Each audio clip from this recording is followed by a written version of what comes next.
ಇನ್ನೊಂದು instrumental to that state.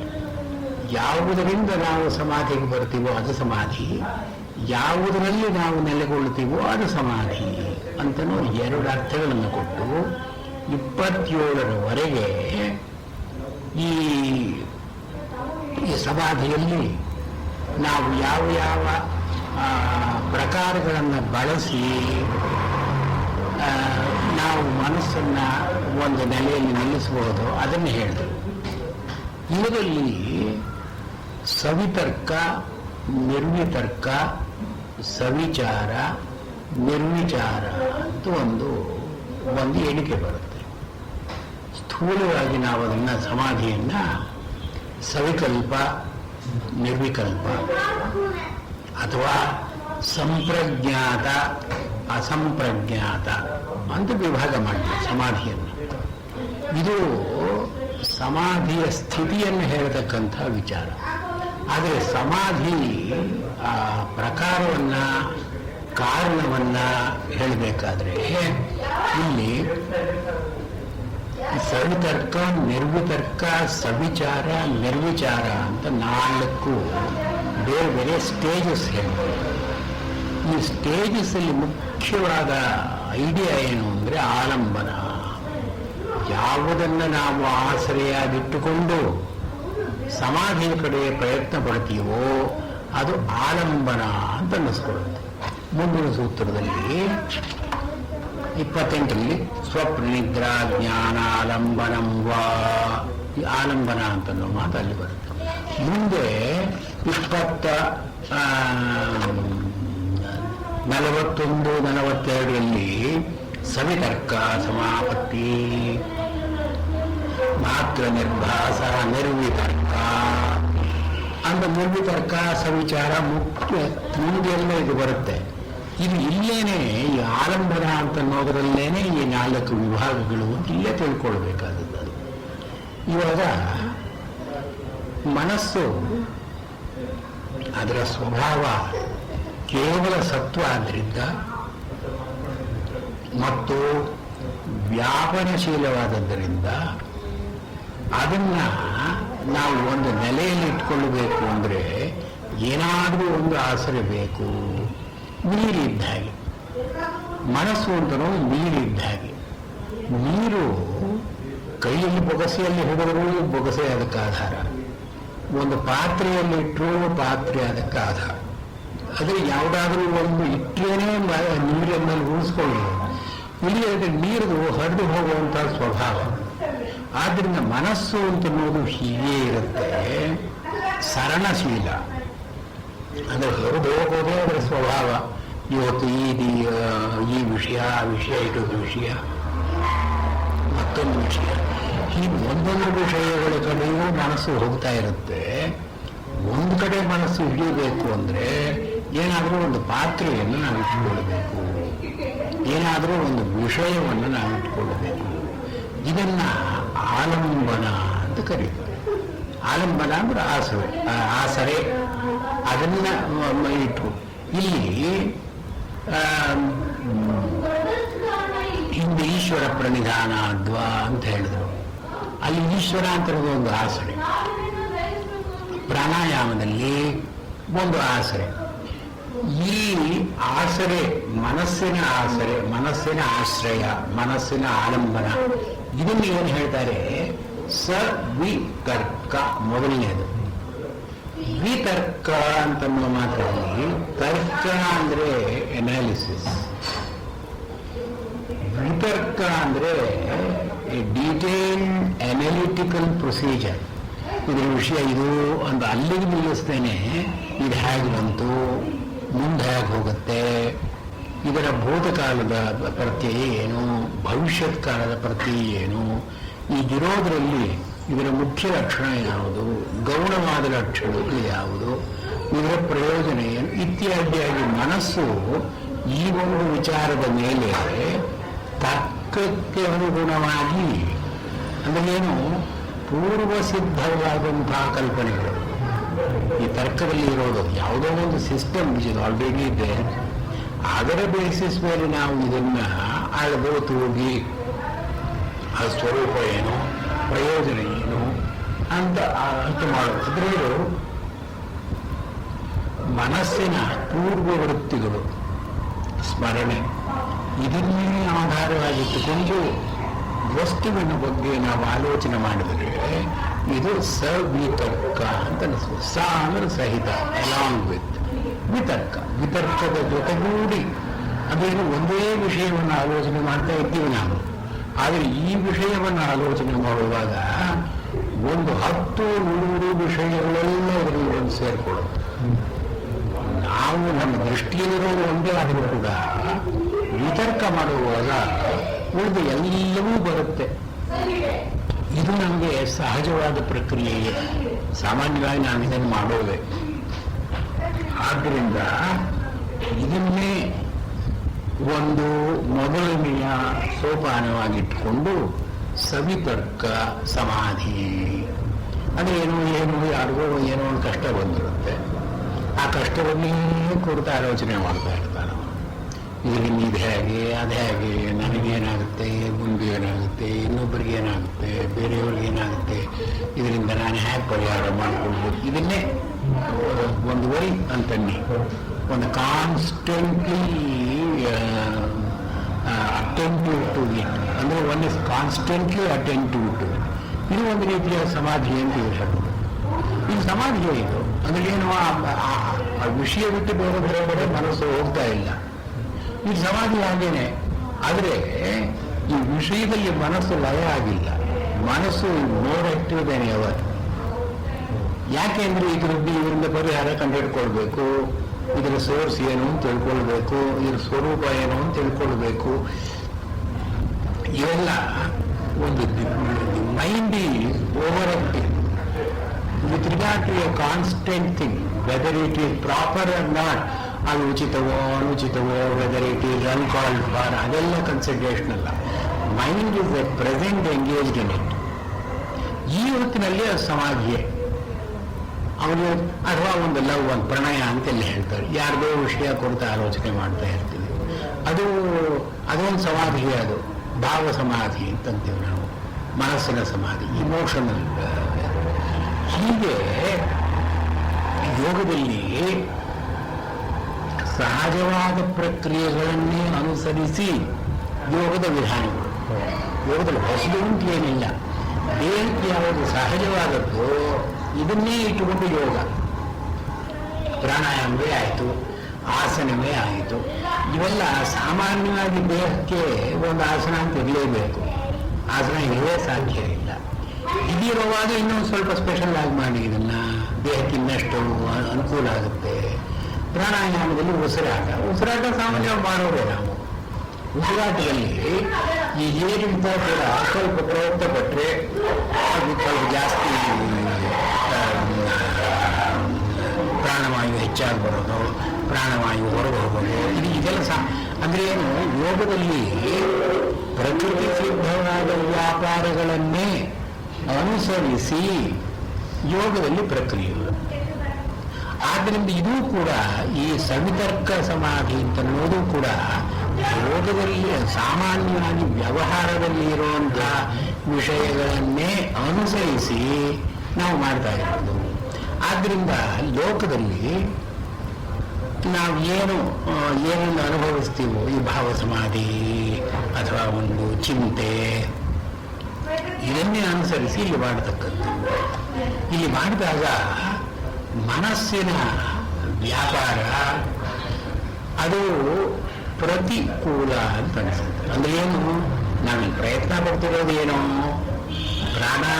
ಪ್ರಾಣಾಯಾಮ ಪ್ರತ್ಯಾಹಾರದಿಂದ ಧಾರಣ, ಧ್ಯಾನ, ಸಮಾಧಿ ಅಂತಂದ್ರೆ ನಾವು ಮನಸ್ಸನ್ನ ಸೋಪಾನ ಕ್ರಮದಿಂದ ಲಯ ಮಾಡೋದನ್ನು ಹೇಳ್ತಾ ಇದ್ದೀವಿ. ನಾವು ಮನಸ್ಸಿನ ಕೆಲಸ ಕಮ್ಮಿ ಆಗಬೇಕು, ಕಡಿಮೆ ಆಗಬೇಕು ಅಂತನ್ನುವ ದಿಕ್ಕಿನಲ್ಲಿ ಹೋಗಿ ಸಮಾಧಿಯಲ್ಲಿ ಪೂರ್ತಿ ಮನಸ್ಸಿನ ವ್ಯಾಪಾರ ನಿಲ್ಲಬೇಕು. ಅದು ನಮ್ಮ ಕೂಲ ಅಂದ್ರೆ ತೀರ ದಡ, ಇದ್ರ ಕಡೆ ನಾವು ಹೋಗ್ತಾ ಇದ್ದೀವಿ. ಆದ್ರೆ ಇದು ಸವಿತರ್ಕ ಸಮಾಧಿ ಅಂತ ಪ್ರತಿಕೂಲವಾಯಿತಲ್ಲ. ಇಲ್ಲಿ ಮನಸ್ಸಿನ ಆವೇಗವನ್ನ, ಉದ್ವೇಗವನ್ನ, ವ್ಯಾಪಾರವನ್ನ ಹೆಚ್ಚು ಮಾಡ್ತಾ ಇದ್ದೀರಲ್ಲ, ಇದು ಯೋಗಕ್ಕೆ ವಿಘ್ನಕಾರಿಯಾಗಬಹುದೇ ವಿನಃ ಸಹಕಾರಿಯಾಗುತ್ತೆ. ಅಂತ ಒಂದು ಆಕ್ಷೇಪ ಇಲ್ಲಿ ಎತ್ತೋದು. ಅದು ಇವರು ಹೇಳ್ತಾರೆ, ಈ ಮನಸ್ಸಿನ ವ್ಯಾಪಾರ ಸಹಜವಾಗಿ ಆಗುವಾಗ ಅಹಂ ಅಂತ ಒಂದಿರುತ್ತೆ. ಅಹಮಿಕೆ, ನಾನು, ನನಗೆ ನನ್ನ ಉಳಿವಿಗೆ ಸಂಬಂಧಪಟ್ಟಿದ್ದು ಅಥವಾ ನನಗೆ ಪ್ರತಿಕೂಲವಾದದ್ದು, ನನಗೆ ಅನುಕೂಲವಾದದ್ದು ಏನು ಅಂತ ನೋಡಲೇ ಚಿಂತೆ. ಸಾಮಾನ್ಯವಾಗಿ ಭಾವಚಿಂತೆಯೇ ಆಗಲಿ, ವ್ಯಾಪಾರ ಚಿಂತೆ, ಯಾವ ಚಿಂತೆಯಾದರೂ ಕೂಡ ಈ ಅಹಂ ಅಂತ ನೋಡಿದ್ದು ಈ ಅಹಂಕಾರದ ಮೇಲೆ ಇದಿರುತ್ತೆ.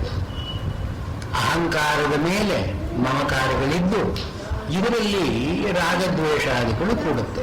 ರಾಗ, ದ್ವೇಷ ಇತ್ಯಾದಿಯ ಪಂಚಕ್ಲೇಶಗಳನ್ನ ನಾವು ಏನು ಹೇಳ್ತೀವಿ, ಅಸ್ಮಿತಾ, ರಾಗ, ದ್ವೇಷ, ಅಭಿನಿವೇಶ ಅಂತ ಹೇಳ್ತೀವಲ್ಲ, ಇದು ಈ ಅಸ್ಮಿತಾ ಅಥವಾ ಅಹಂ ಅಂತನ್ನೋದ್ರ ಮೇಲೆ ನಿಂತು ಮುಂದಕ್ಕೆ ಹೋಗುತ್ತೆ. ಅದು ಯೋಗದಲ್ಲಿ ಈ ಸ್ಟೇಜಿನಲ್ಲಿ ನಾವು ಹೇಳೋದು ಅಂದರೆ ಇದೆಲ್ಲ ಧಾರಣ ಆಯಿತು. ಧಾರಣ ಆದ ಮೇಲೆ ಧ್ಯಾನಕ್ಕೆ ಅನುಕೂಲವಾಗಿ ನಾವು ಹೇಳೋ ಯೋಗ ಪ್ರಕ್ರಿಯೆಯಲ್ಲಿ ಈ ಅಹಂಕಾರಕ್ಕೆ, ಅಸ್ಮಿತಾಗೆ ಅಷ್ಟು ಬೆಲೆ ಇಲ್ಲ.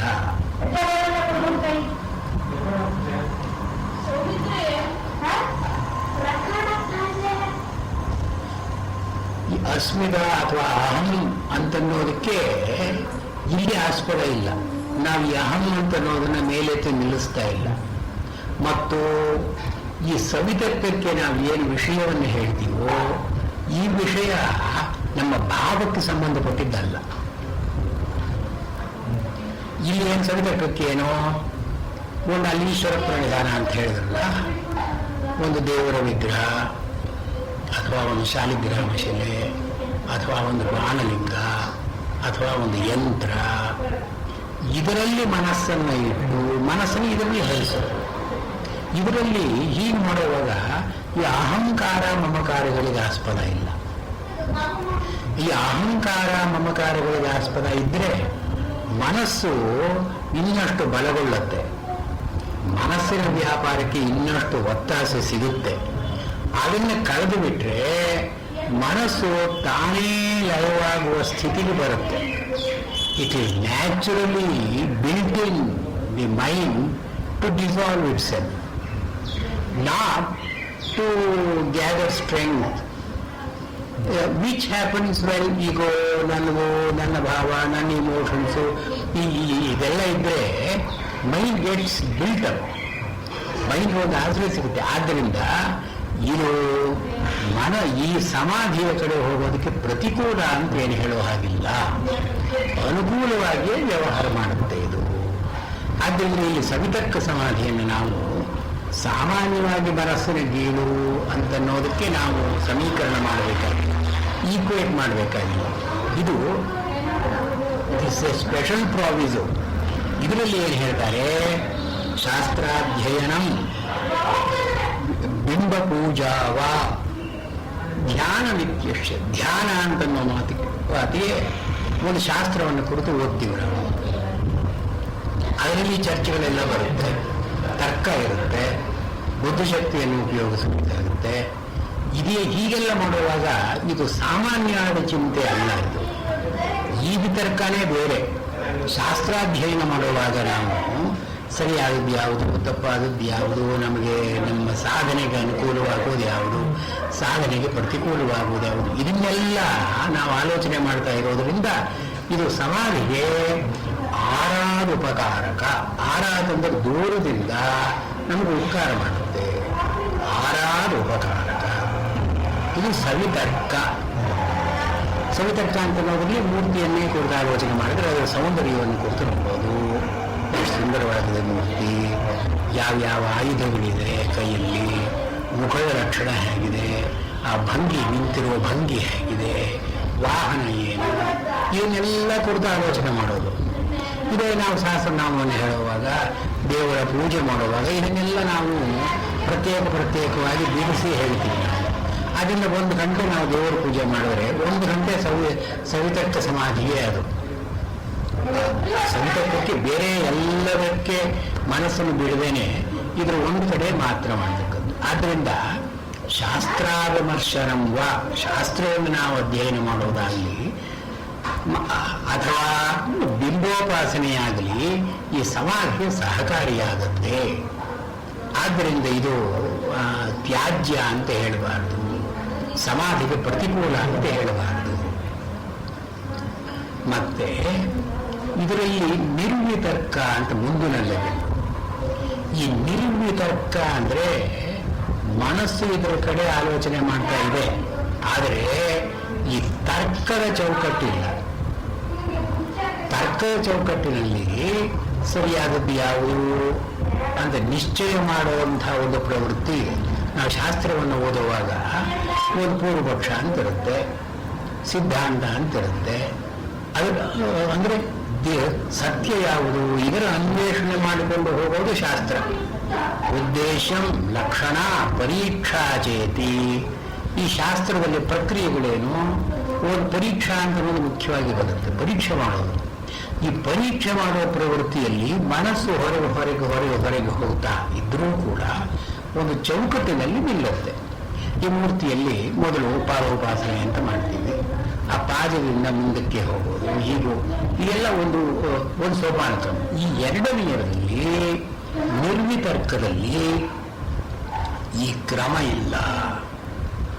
ಅಂದರೆ ಮನಸ್ಸು ಸತ್ಯವನ್ನು ಅನ್ವೇಷಣೆ ಮಾಡಬೇಕು, ಉಪಾಸ್ಯವಾದದ್ದನ್ನು ಅನ್ವೇಷಣೆ ಮಾಡಬೇಕು ಅಂತನ್ನೋ ಬುದ್ಧಿ ಇಲ್ಲ ಇಲ್ಲಿ.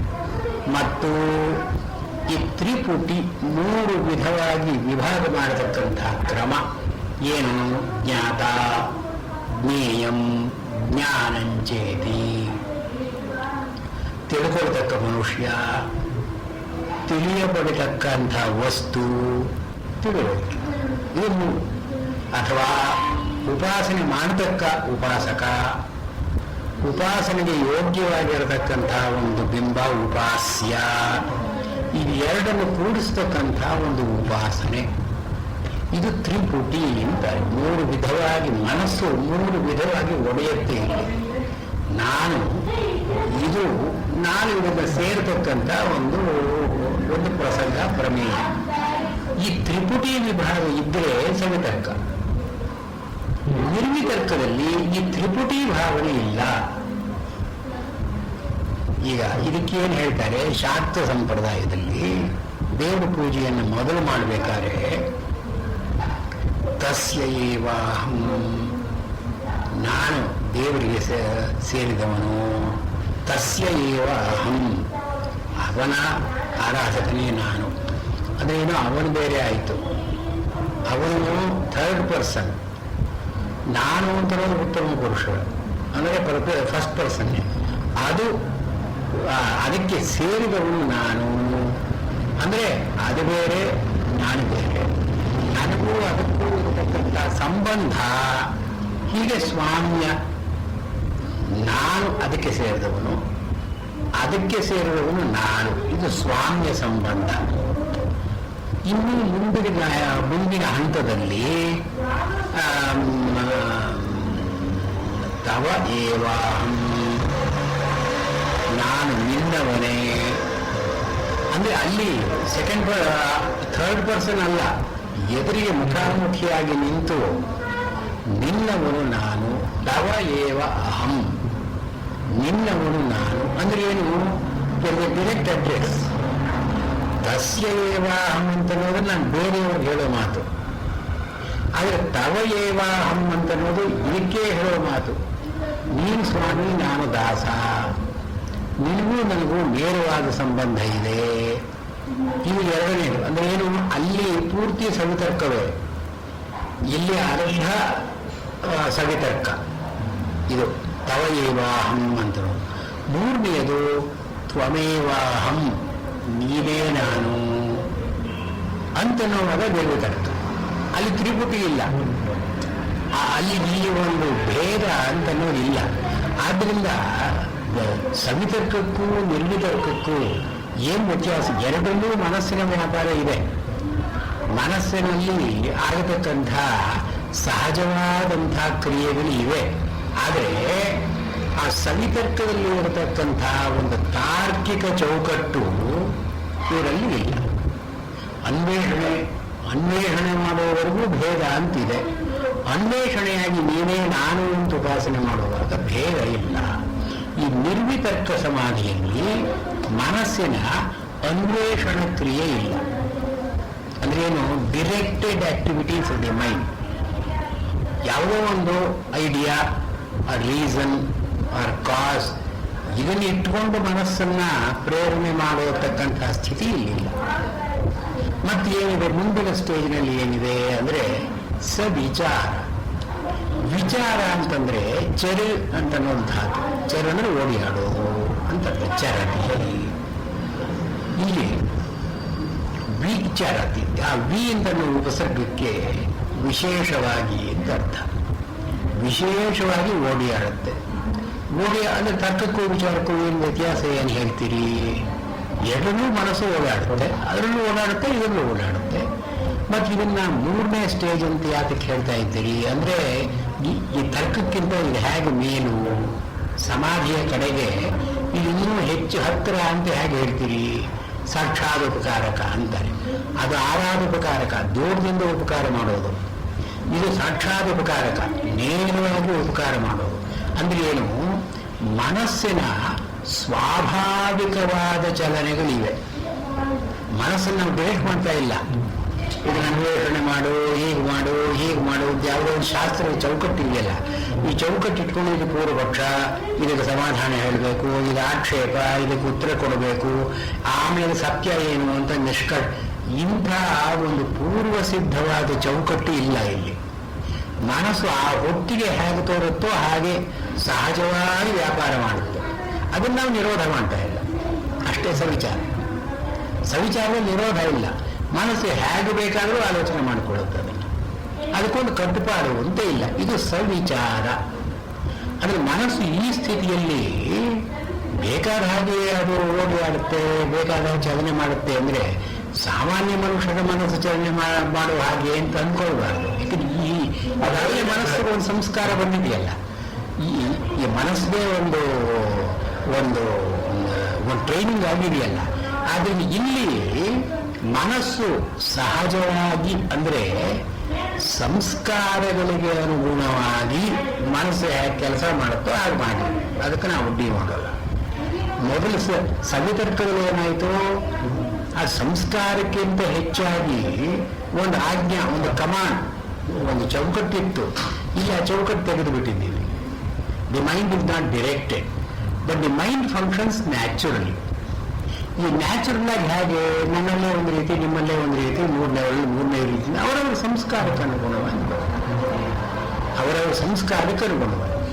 ಇಲ್ಲಿ ಈ ಸವಿಚಾರ ಅಂತ ಅನ್ನೋದ್ರಲ್ಲಿ ಈ ನಾನು ಏನು ತಿಳ್ಕೊಳ್ಬೇಕಾಗಿತ್ತು ಅಂದ್ರೆ, ಈ ಮನಸ್ಸಿನ ಸಂಸ್ಕಾರಗಳು ವಿಚಾರದಲ್ಲಿ ಅಭಿವ್ಯಕ್ತಗೊಂಡಾಗ, ಅಂದ್ರೆ when they manifest themselves in thoughts, ಈ ಸಂಸ್ಕಾರಗಳ ಬಲ ಕುಗ್ಗಿತು. ಸಂಸ್ಕಾರಗಳು ಹೊರಗೆ ಕಾಣಿಸ್ಕೊಳ್ಳೋದಕ್ಕೆ ಹಾತೊರಿತಾ ಇರುತ್ತೆ. ಒಂದು ಸಾರ್ತಿ ಹೊರಗೆ ಕಾಣಿಸ್ಕೊಂತು ಅಂದ್ರೆ ಸಂಸಾರದ ಬಲ ಕಡಿಮೆ ಆಯಿತು. ಸಂಸಾರ ಹ್ಯಾಸ್ ಎಕ್ಸಾಸ್ಟೆಡ್ ಇಟ್ಸೆಲ್ಫ್. ಆದ್ರಿಂದ ಸವಿಚಾರ ಇಲ್ಲಿ ಸ್ವಚ್ಛಂದವಾಗಿ ಬಿಟ್ಟುಬಿಡ್ತಿರಲ್ಲ ನೀವು. ಇದಕ್ಕಿಂತ ಸವಿತರ್ಕವನ್ನ ಒಂದು ಅಡ್ವಾನ್ಸ್ ಲೆವೆಲ್ ಅಂತ ಯಾಕೆ ಹೇಳಬಾರ್ದು? ಅಲ್ಲಿ ಒಂದು ಶಾಸ್ತ್ರ ಇದೆ. ಶಾಸ್ತ್ರದಲ್ಲಿ ಋಷಿಗಳು ಹೇಳಿದಂತ ಮಾರ್ಗದರ್ಶನ ಇದೆ. ಇದಕ್ಕನುಸಾರವಾಗಿ ನಮ್ಮ ಮನಸ್ಸನ್ನ ಆಲೋಚನೆ ಮಾಡ್ತಾ ಇದ್ದೀವಿ. ಅದನ್ನೇ ನೀವು ಮೋರ್ ಅಡ್ವಾನ್ಸ್ಡ್ ಅಂತ ಹೇಳಿ ಅಂದ್ರೆ ಅಲ್ಲಿ ಸಂಸ್ಕಾರ ಅಂತ ಅನ್ನೋದಕ್ಕೆ ಯಾವ ಹಾನಿಯು ಉಂಟಾಗೋಲ್ಲ, ಕ್ಷಯ ಉಂಟಾಗೋಲ್ಲ. ಸಂಸ್ಕಾರ ಕ್ಷಯ ಅಂತಿದೆಯಲ್ಲ, ಇದು ಅಲ್ಲಿ ಆಗೋಲ್ಲ. ಇಲ್ಲಿ ಆಗಬೇಕು. ಯಾಕೆಂದ್ರೆ ಶಾಸ್ತ್ರದಿಂದ ಏನು ಪ್ರಯೋಜನ ಬರಬಹುದು ಆ ಪ್ರಯೋಜನವನ್ನು ಪಡೆದುಕೊಂಡು ಈ ಸ್ಟೇಜಿಗೆ ಬಂದಿದ್ದೀರಿ. ಆದ್ರಿಂದ ನಾವು ಶಾಸ್ತ್ರವನ್ನು ಬಿಟ್ಟಿಲ್ಲ. ಶಾಸ್ತ್ರದ ಪ್ರಯೋಜನವನ್ನು ಪಡೆದುಕೊಂಡ ಮೇಲೆ ಸಂಸ್ಕಾರಗಳಲ್ಲಿ ಒಂದು ಶುದ್ಧಿಯನ್ನ, ಪಾರಿಶುದ್ಧಿಯನ್ನ ಒದಗಿಸ್ತಕ್ಕಂಥದ್ದು ಸವಿಚಾರ ಅಂತನ್ನುವಂತಹ ಸಮಾಧಿಯಲ್ಲಿ. ಸವಿಚಾರ ಅಂದ್ರೆ ಸಂಸ್ಕಾರಗಳನ್ನು ಶುದ್ಧಿ ಮಾಡಿಕೊಳ್ತಾ ಇದ್ದೀವಿ ನಾವು ಅಂತ ಅರ್ಥ. ಈ ಮನಸ್ಸಿನ ವ್ಯಾಪಾರಗಳು ಸುಮ್ಮನೆ ಬರುತ್ತೆ ವಿನಃ ಆ ಮನಸ್ಸಿನ ವ್ಯಾಪಾರದಾಗ ನಾವು ಕೈಯಲ್ಲಿ ಏನು ಕೆಲಸ ಮಾಡೋಲ್ಲ, ಕಾಲದಲ್ಲಿ ಏನು ಕೆಲಸ ಮಾಡೋಲ್ಲ. ಇನ್ಯಾವ ರೀತಿಯಾದ ದೈಹಿಕ ಇಂದ್ರಿಯ ಸಂಬಂಧವಾದ ಅಭಿವ್ಯಕ್ತಿ ಇಲ್ಲ. ಕೇವಲ ಸಂಸ್ಕಾರಗಳು ಆಲೋಚನೆಯಲ್ಲಿ ಹೊರಗೆ ಬರುತ್ತೆ, ಭಾವನಾ ಮಾತ್ರದಲ್ಲಿ ಹೊರಗೆ ಬರುತ್ತೆ. They don't get translated into actual actions. ಆದ್ದರಿಂದ ಇದರಲ್ಲಿ ಈ ಸಂಸ್ಕಾರಗಳು ಪ್ರತಿಬಂಧಕವಾಗುವುದು ಬಿಟ್ಟು ಅದರಲ್ಲಿ ಯಾವುದು ತೀರಾ ನಿಷ್ಪ್ರಯೋಜಕವೋ ಅಂಥ ಸಂಸ್ಕಾರಗಳು ಮಾತ್ರ ಉಳ್ಕೊಳ್ಳುತ್ತೆ. ಪ್ರತಿಬಂಧಕವಾಗಬಹುದಾದ ಸಂಸ್ಕಾರಗಳು ಅಭಿವ್ಯಕ್ತಗೊಂಡು ದುರ್ಬಲವಾಗುತ್ತೆ. ಸವಿಚಾರ ಇಷ್ಟ ಆದಮೇಲೆ ಮನಸ್ಸು ಹೊರಗಿನ ಪ್ರೇರಣೆಯೂ ಇಲ್ಲ, ಒಳಗಿನ ಸ್ಫೂರ್ತಿಯೂ ಇಲ್ಲ. ಹಾಗಾಗಿ ಮನಸ್ಸಿನ ಸ್ವಾಭಾವಿಕ ಚಲನವಲನಗಳು ಕೂಡ ನಿಂತು ಹೋಗುತ್ತೆ. ಇವಾಗ instead of making the mind inactive by a force involved, this is the natural process of minimizing the mental impressions or mental processes. ಆದ್ದರಿಂದ ನಾಲ್ಕನೆಯದನ್ನ ನಿರ್ವಿಚಾರ ಅಂತ ಕರೀತೀವಿ. ವಿಚಾರವೂ ಇಲ್ಲದೇ ಇರತಕ್ಕಂಥ ಸ್ಥಿತಿ ನಿರ್ವಿಚಾರ ಸ್ಥಿತಿ. ಈ ನಿರ್ವಿಚಾರ ಸ್ಥಿತಿಯಲ್ಲಿ ಮನಸ್ಸು ಸಹಜವಾಗಿ ಲಯವಾಗತಕ್ಕಂಥ ಸ್ಟೇಟ್ ಬರುತ್ತೆ.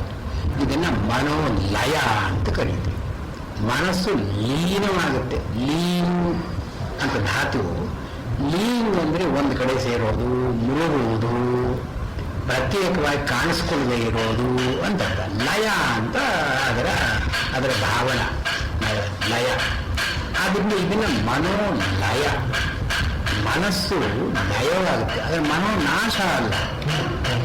ಮನಸ್ಸು ಎಲ್ಲೂ ಹೋಗಲ್ಲ, ಮನಸ್ಸು ಇರುತ್ತೆ. ಆದರೆ ಸಹಜವಾಗಿ ಅದು ಪ್ರಕ್ರಿಯಾ ಶೂನ್ಯವಾಗಿ ಇರುತ್ತೆ. ಇದನ್ನು ಇಲ್ಲಿ ನಿರ್ವಿಚಾರ ಅಂತ ಕರೀತಾರೆ. ಹೀಗೆ ಸಮಾಧಿಯ ಕಡೆ ಹೋಗಬೇಕಾದರೆ ಧಾರಣೆಯಿಂದ ಧ್ಯಾನದವರೆಗೆ ಈ ಸವಿತರ್ಕ ನಿರ್ವಿತರ್ಕ ಈ ಎರಡೂ ಕೂಡ ಆರಾಧೋಪಕಾರಕ. ಆರಾಧ ಅಂದ್ರೆ ಇಂಡಿರೆಕ್ಟ್ಲಿ ಹೆಲ್ಪ್ಫುಲ್. ಈ ನಿರ್ವಿಚಾರ ಸವಿಚಾರ ಅಂತನ್ನೋದು ಸಾಕ್ಷಾತ್ ಉಪಕಾರಕ, ಡೈರೆಕ್ಟ್ಲಿ ಹೆಲ್ಪ್ಫುಲ್ ಅಂತ ಈ 4 ಸ್ಟೇಜಸ್ ಇಟ್ಟಿದ್ದಾರೆ. ಇಷ್ಟಾದ್ಮೇಲೆ 38ನೇ ಸೂತ್ರ ಸ್ವಪ್ನ ನಿದ್ರಾ ಜ್ಞಾನ ಆಲಂಬನಂ ವಾ ಚಿತ್ತಂ ಸಿದ್ಧಿಂ ಲಭತೆ ಅಂತ ನಾವು ಅದನ್ನು ವಾಕ್ಯಶೇಷ ಸೇರಿಸ್ಕೊಳ್ಬೇಕು. ಈ ಸ್ವಪ್ನ ನಿದ್ರಾ ಜ್ಞಾನಾಲಂಬನಂ ವಾ ಚಿತ್ತ ಅದು ಸಿದ್ಧಿಂ ಲಭತೆ, ಅದರ ಸಂಪೂರ್ಣವಾದ ಸಮಾಧಿಯ ಯೋಗ್ಯತೆಯನ್ನು ಪಡ್ಕೊಳ್ಳುತ್ತೆ. ಇಲ್ಲಿ ಸ್ವಪ್ನ ನಿದ್ರಾ ಜ್ಞಾನ, ಇಲ್ಲಿ ಸ್ವಪ್ನ ನಿದ್ರಾ ಜ್ಞಾನ ಅಂತನ್ನೋದನ್ನ ಈ ನಮ್ಮ ಸಾಮಾನ್ಯವಾದಂಥ ಜಾಗೃತ ಸ್ಥಿತಿ, ಸ್ವಪ್ನ ಸ್ಥಿತಿ, ಸುಷುಪ್ತಿ ಸ್ಥಿತಿ ಇದಕ್ಕೆ ಅನ್ವಯ ಮಾಡೋ ಹಾಗಿಲ್ಲ. ಇಲ್ಲಿ ಸ್ವಪ್ನ ಅಂತನ್ನೋ ಮಾತಿಗೇನೆ ಮೂರೂ ಕೂಡ ಇಲ್ಲಿ ಸ್ವಪ್ನ ನಿದ್ರಾ ಜ್ಞಾನಾಲಂಬನಂ ವಾ ಅಂತ ಇದೆಯಲ್ಲ ಸಮಸ್ತ ಪದ, ಇದನ್ನ ಸ್ವಪ್ನ ಜ್ಞಾನಾಲಂಬನಂ ವಾ ನಿದ್ರಾ ಜ್ಞಾನಾಲಂಬನಂ ವಾ, ಜ್ಞಾನಾಲಂಬನ ಅಂತನ್ನೋದನ್ನ ಸ್ವಪ್ನಕ್ಕೂ ಸೇರಿಸ್ಕೊಳ್ಬೇಕು, ನಿದ್ರೆಗೂ ಸೇರಿಸ್ಕೊಳ್ಬೇಕು ನಾವು. ಇಲ್ಲಿ ಸ್ವಪ್ನ ಜ್ಞಾನಾಲಂಬನಂ ವಾ ತದಾಕಾರಂ ಯೋಗಿನಶ್ಚಿತ್ತಂ ಸ್ಥಿತಿಪದಂ ಲಭತೆ. ಈ ಸ್ವಪ್ನ ಜ್ಞಾನ ಅಂದ್ರೆ ಏನು? ಸ್ವಪ್ನದಲ್ಲಿ ನಮಗೆ ಬರತಕ್ಕಂಥ ತಿಳುವಳಿಕೆ ಅಂದ್ರೆ ಹೊರಗಡೆ ವಿಷಯಗಳಿಲ್ಲದೇನೆ, ಇಂದ್ರಿಯ ವ್ಯಾಪಾರ ಇಲ್ಲದೇನೆ, ಕೇವಲ ಮನಸ್ಸಿನಿಂದಲೇ ನಾವು ತಿಳ್ಕೊಳ್ಳುವುದನ್ನು ಸ್ವಪ್ನ ಜ್ಞಾನ ಅಂತ ಕರೀತಾರೆ. ಅಂದ್ರೆ ಕನಸಿನಲ್ಲಿ ಹೇಗೆ ನಾವು ಕನಸನ್ನು ನಾವು ಏನು ನೋಡಿದ್ರು ನೇರವಾಗಿ ಕಣ್ಣಿಂದ ಏನು ನಾವು ನೋಡ್ತಾ ಇಲ್ಲ, ಅಲ್ಲಿ ಯಾರು ಏನಾದ್ರು ಹೇಳಿ ನಾವು ಕೇಳಿ ಕಿವಿಯಿಂದ ಏನು ಹೇಳ್ತಾ ಇಲ್ಲ. ನಾವೇನಾದ್ರೂ ಮುಟ್ಟಿದ್ರೆ ಅಲ್ಲಿ ದೇಶ ಕಾಲಗಳ ಸ್ಥಿತಿ ಬೇರೆ, ಆದ್ದರಿಂದ ಅಲ್ಲಿ ಬರತಕ್ಕಂತಹ ತಿಳುವಳಿಕೆ ಅಂದ್ರೇನು? ಇಂದ್ರಿಯಗಳ ಕೆಲಸ ಮಾಡದೇನೆ, ದೇಹ ವ್ಯಾಪಾರ ಇಲ್ಲದೇನೆ ಯಾವ ತಿಳುವಳಿಕೆ ನಮಗೆ ಬರುತ್ತೋ ಅದು ಆಲಂಬನಂಬ. ಅದನ್ನು ನಾವು ಆಸರೆಯಾಗಿಟ್ಟುಕೊಂಡು ಸವಿತರ್ಕ, ನಿರ್ವಿತರ್ಕ, ಸವಿಚಾರ, ನಿರ್ವಿಚಾರ ಈ ಭಾವನೆಯನ್ನು ಮಾಡತಕ್ಕದ್ದು. ಅಂದ್ರೆ ಏನು? ಈ 4 ಹೇಳಬಲ್ಲ, ಸವಿತರ್ಕ, ನಿರ್ವಿತರ್ಕ, ಸವಿಚಾರ, ನಿರ್ವಿಚಾರ, ಇದು ಏನನ್ನ ಯಾತ್ರ ಮೇಲೆ ಮನಸ್ಸನ್ನು ಹರಿಸಬೇಕು? ಯಾವ ಜ್ಞಾನ ಇಲ್ಲಿ ಮುಖ್ಯವಾಗುತ್ತೆ ಅಂದರೆ ಸ್ವಪ್ನ ಜ್ಞಾನ ಅಥವಾ ನಿದ್ರಾಜ್ಞಾನ. ಇದು ಎರಡನ್ನ ಆಲಂಬನೆಯಾಗಿ ಇಟ್ಟುಕೊಂಡ್ರೆ ಚಿತ್ತಂ ಸಿದ್ಧಿಂ ಲಭತೆ, ಆ ಸಮಾಧಿ ಸ್ಥಿತಿಗೆ ಒಂದು ಯೋಗ್ಯತೆ ಅಂತ ಬರುತ್ತೆ. ಆದ್ದರಿಂದ ಈ ಸ್ವಪ್ನಜ್ಞಾನಾಲಂಬನ ಅಂತನೋ ಮಾತಿಗೆ ಶಬ್ದಾದಿ ವಿಷಯಶೂನ್ಯಂ ಜ್ಞಾನಂ ತತ್ರಾಪಿ ಜ್ಞಾನಸ್ವರೂಪಮೇವಾವಲಂಬತೆ ನತು ಸ್ಮರ್ಯಮಾಣ ವಿಷಯ ಸ್ವರೂಪಂ. ಈ ಸ್ವಪ್ನದಲ್ಲಿ ನಾವು ಅನೇಕ ವಿಷಯಗಳನ್ನು ನೋಡ್ತೀವಿ.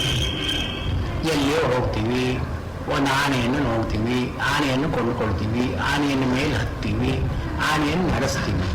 ಆದರೆ ನಾವು ಎಲ್ಲಿಯೋ ಹೋದರೆ ಅದೂ ಮನಸ್ಸೇ, ಆನೆಯನ್ನು ನೋಡಿದ್ರೆ ಅದು ಮನಸ್ಸೇ, ಆನೆಯನ್ನು ನಾವು ಕೊಂಡುಕೊಂಡ್ರದು ಮನಸ್ಸೇ, ಆನೆಯನ್ನು ಕೂತ್ಕೊಂಡ್ರದು ಮನಸ್ಸೇ.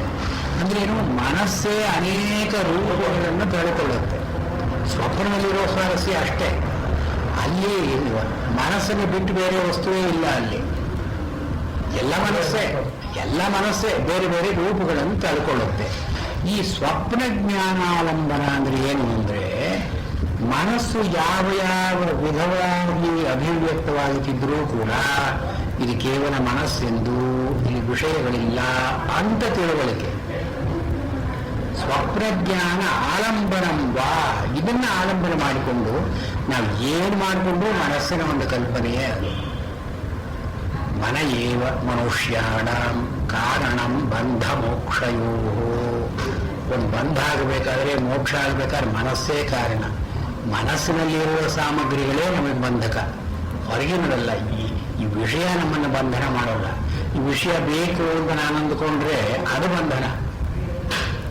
ಈ ವಿಷಯದ್ದೇನು ಪಾಪ ತಪ್ಪಿಲ್ಲ. ಅದರಿಂದ ಮನಸ್ಸಿನಲ್ಲೇ ಈ ಬಂಧ ಮೋಕ್ಷಗಳೆರಡೂ ಇರೋದು. ಇದು ನಮಗೆ ಸ್ಫುಟವಾಗಿ ಗೊತ್ತಾಗಬೇಕಾದ್ರೆ ನಿರ್ವಿತರ್ಕ ಅಂತನ್ನೋದ್ರಲ್ಲಿ ಇರಬೇಕು.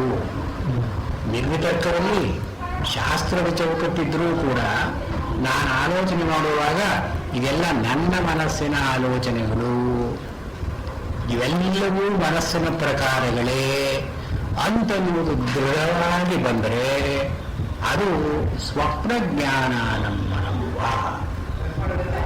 ಕನಸಿನ ತಿಳುವಳಿಕೆಗಳಿದ್ದ ಹಾಗೆ ನಮ್ಮ ತರ್ಕ ವ್ಯಾಪಾರ. ಮನಸ್ಸಿನ ಹೊರಗೇನಿಲ್ಲ, ಎಲ್ಲ ಒಳಗೆ ನಡೀತಾ ಇರೋದು. ನಡೆಯುವಾಗ ನಾನು ನನ್ನದು ಅಂತ ಅನ್ನೋದನ್ನು ಬಿಟ್ಬಿಟ್ಟ ಕಾರಣದಿಂದ ಇದಕ್ಕಾಗಿ ಎಲ್ಲ ಅದೇ ಮನಸ್ಸಿನ ಪ್ರಕಾರಗಳೇ ಇವೆಲ್ಲ. ಅಹಂ ಅಸ್ಮಿತಾ ಅಂತ ಇಲ್ಲದೆ ಇರುವಾಗ ಎಲ್ಲ ಮನೋವ್ಯಾಪಾರಗಳೇ. ಇದು ಸ್ವಪ್ನ ಜ್ಞಾನಾಲಂಬನಂಬ ಅಂತನ್ನುವಾಗ ಸವಿತರ್ಕ ನಿರ್ವಿತರ್ಕ ಎರಡನ್ನು ಹೇಳ್ತಾ ಇದ್ದೀವಿ. ಇನ್ನು ನಿದ್ರಾಲಂಬನಂಬ